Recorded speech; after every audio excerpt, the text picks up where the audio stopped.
You won't believe what happened to me today. So, my little brother, who's 7, has been talking about this imaginary friend for weeks. At first, I thought it was cute. Kids have imaginary friends all the time, right? But then it started getting a little weird. I remember sitting on the couch scrolling through my phone when he walked in, his little face full of excitement. "Guess what, big sis?" he shouted. I looked up, expecting something adorable, maybe a story about his friend or a game they played. Instead, he says, he wants to know why you always sleep with your door open.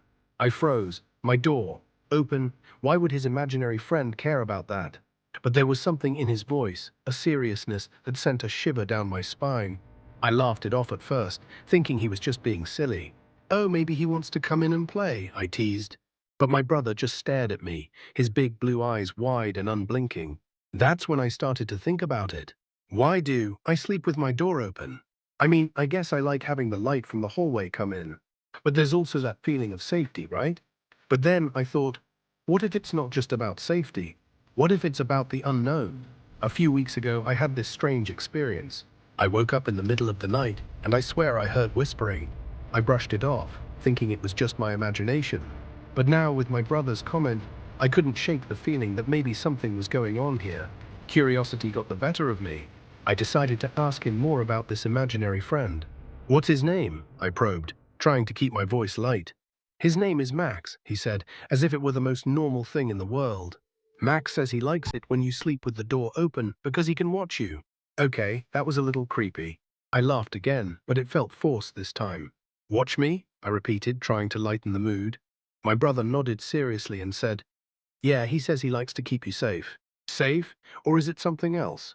I couldn't help but think of all those late-night horror stories I used to read, the kind that starts with a child talking to an imaginary friend who turns out to be something sinister. I quickly shook my head, dismissing these thoughts. My little brother was just playing. But the more I thought about it, the more my mind raced.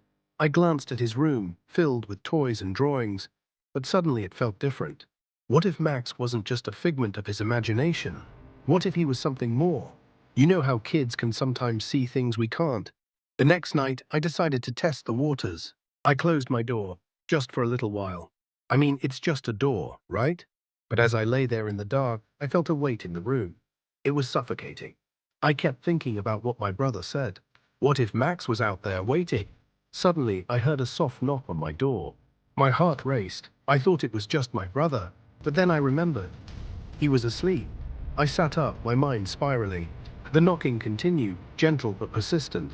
"Who's there?" I whispered, my voice barely a sound. Silence. Then the knocking stopped, and I felt a chill sweep through the room.